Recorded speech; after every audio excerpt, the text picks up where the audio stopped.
15th of August, Rabbi, first Mishna Berura.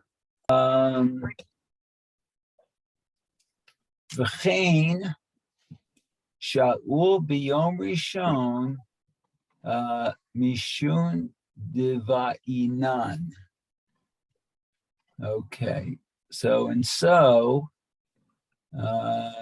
where the lulav that's borrowed on the first day, I guess. Actually, meaning he's continuing, meaning just like you wouldn't be Yotzi with Gezel or Geneva, like he said in the first sif. So here in the second sif, V'chein also likewise, if it's borrowed, you wouldn't be Yotzi if it's borrowed as well. Oh, really? No, okay. We'll see why. We'll see why. It still needs to be taped. So if it is borrowed, okay. So it's a continuation. Okay. And he says, let's see, Mishum Deva Inan. It's still coming in. Because Wanted to try to tape it. it's lachem. Okay. Because we require it to be lachem. Right. Yours. When you borrow something, it's not really considered truly to be yours, right? You may have permission to use it, but it's not really considered lechem.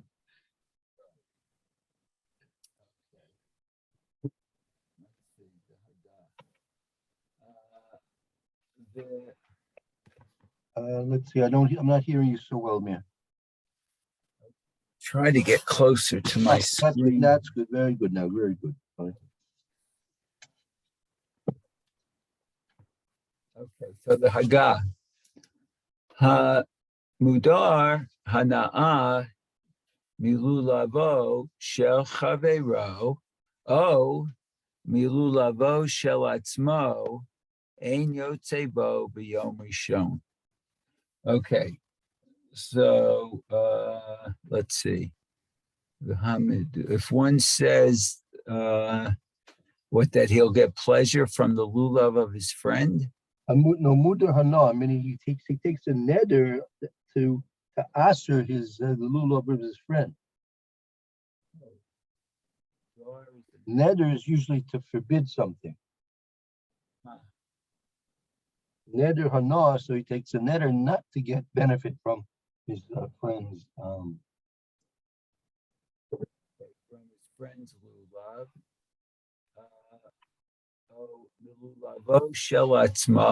Even his own lulav. Even if he would make a neder, he can make a neder enough from his own lulav as well, right? Right. So eino yotze b'yom rishon. So he would not fulfill his obligation on the first day. Right. Wow.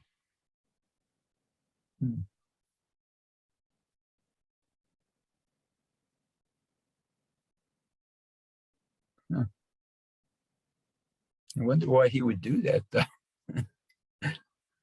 Okay, that's yeah, right. Yeah. I mean, you go out, you choose the finest lulav, the finest etrog, and then you're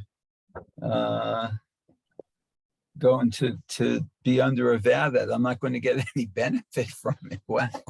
Yeah. Well, maybe he got angry. Usually people you're not supposed to make vows. It's not a good thing to make vows. And usually people do it under duress or in the anger of such sorts. So They're not advisable. People usually regret it. So I hear. Okay, so the Mishnah Berura, V'chein Shaul v'chulei.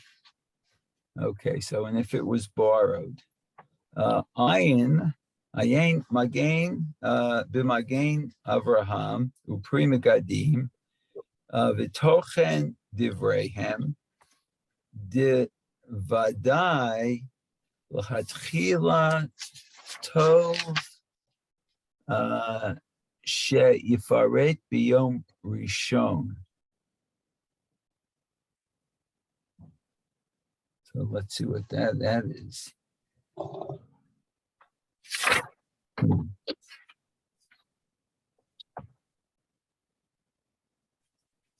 Okay, so what you look at the Magen Avraham. Oh, this is if a lulav that's been borrowed. Okay, Right. okay. So you look at Magen Avraham, the Pri Megadim. Okay. Let's see. Vatochen. So it contains their words, I guess.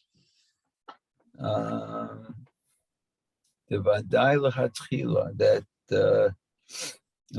from the beginning, let's see, Tov Sheyifaret Yom Rishon, that it's good to Yifaret. Is that Right is to specify. satisfy or pacify? Specify. Specify. Okay. On the first day. Okay. Shenotain lo b'matana amenat l'hachzir. That I guess what his friend will give it to him as a gift. Right. So he's giving it to him as an outright gift, but only on the condition that he returns the gift.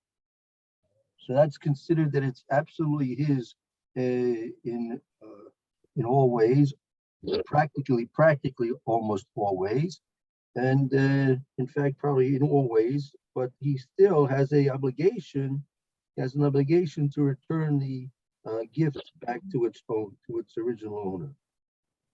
Okay. So it's actually considered to be his in all absolute ways. So much so that he could sell it. He could even,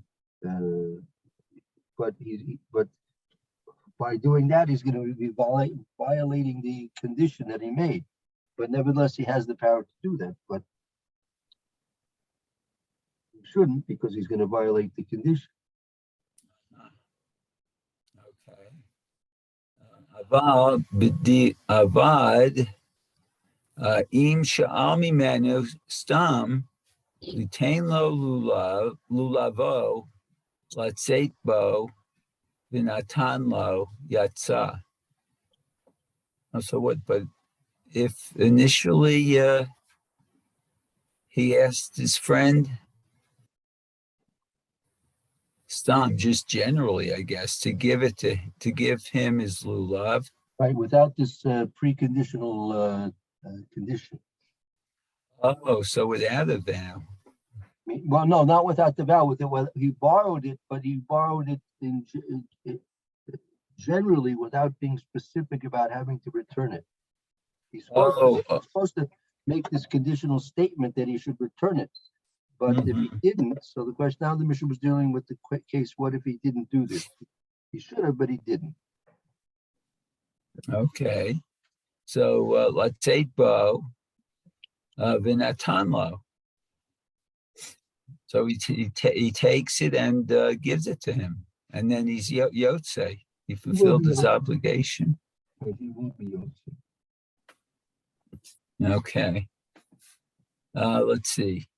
The mistama natanlo beofen miyutar latzeit bo. Mistama. What's that? In general? Yeah, stama means in general. Okay. He gave to him in a way beofen shemutar. Oh, that he would be permitted to return it to him. He would be permitted to fulfill his obligation. Oh, to fulfill his obligation. Oh, Dahainu b'matana almenat l'hachzir. This is from the Shulchan Aruch, I guess. So what, on the condition that he takes it as a gift, but to return it? Right, meaning he's supposed to make this explicit condition when he borrows it on the first day of Sukkos. But if he didn't, we can assume that even though he didn't make this explicit condition, we can assume that he still gave it in a way that he could be Yotzi with, meaning it was given in that way, even though it was unspoken. And we can assume that that's the case, that how it was given.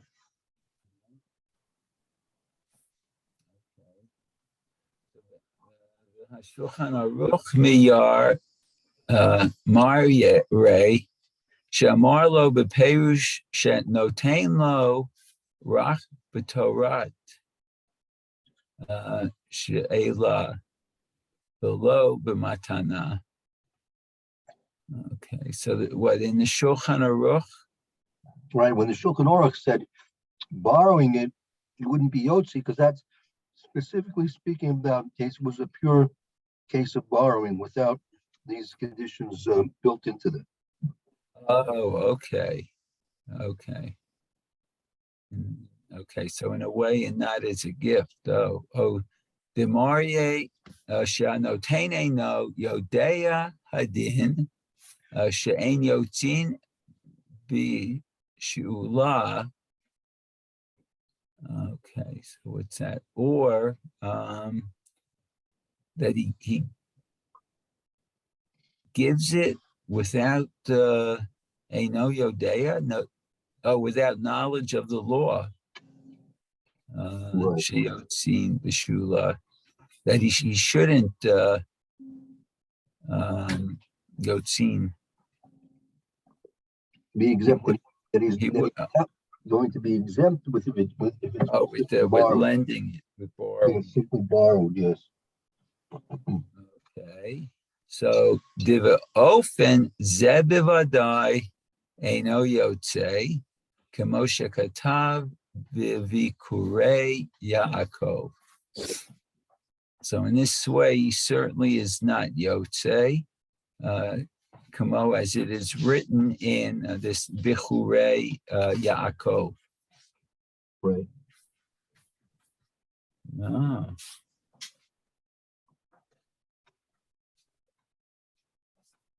So he's saying even if you aren't aware of this law, you're still not yotze. Well, that's what he's referring to in the Shulchan Aruch, which that's just to repeat what's in the brackets. So Shulchan Aruch, the Shulchan Aruch is explaining, speaking about Shama Lo Beferish Shenoshon Rak B'Torah. He's talking about a case where he gave it to him specifically only in a way of borrowing it, below b'matana, without a matana.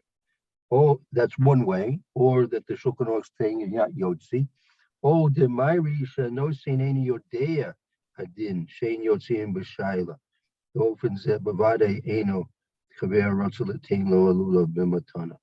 Namanas lahaksia. He's talking about a case where the one who owned the lula was giving it to him, and he didn't have any knowledge of this requirement that it has to be the person who is borrowing. It has to belong to him. So then we can say he didn't plan to give it to him as a full-fledged matana in order to give it back.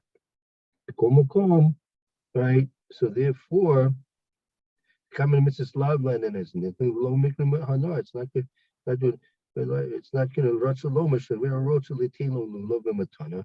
Almanaz Lahak. So you have a Kaimalan, Dav Kavan the Kaimalan, even though that we are of the opinion that Mrs. Lamnan, as you don't not supposed to get any benefit from the mitzvahs, lo mikri hana, that they're not considered to be hana. It's not called lechem. The asr hananin, the isuri hananin.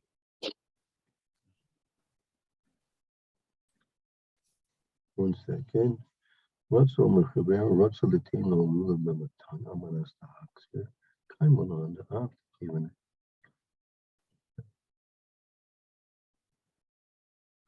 This last point about Lo Nikri Hana, I'm not sure what they're adding by this particular point.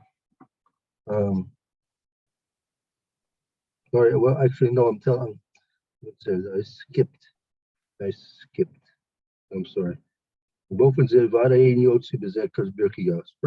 So simply, it's very good. It's very simple. You have to explain why the Mechaber said you're not Yotzi, because the Mr. said even if you borrow with regular stam, you can assume that he's giving it to him in a way that he should be Yotzi. So why is the Mechaber saying you're not Yotzi, right? because we'll say we're talking about a case where he mentions it specifically you're not supposed to have it. It's specifically a case of borrowing, and or that he didn't know the law that it has to be given as a matan lahachir. So you could assume that he didn't know the halacha, therefore he assumed he was just okay to give it as a gift, and not as a gift, but simply to let him borrow it, and that would be enough. But in fact, the law is not that. Uh-huh. Okay. Yeah. So that. Yeah. I'm sorry. That next Mr. Brewer is going to be talking about the neder. So we'll go into that tomorrow, Mitzvah Shem. Okay, very good. Jeshkayach. We're gonna Thank you. start Gimel tomorrow? And we'll start the case of the neder. Well, maybe we'll go into neder. We'll see. Or maybe we'll go into neder. We might do have one more Mr. Brewer. One or two more Mr. Brewers. Yeah. And we'll finish up the Mr. Brewer here in days. Mitzvah Shem. Okay, thank you, Rabbi. Everyone should have a good day. Nice and Class, Mayor. Okay, thank you, Lou. Thank you, Lou.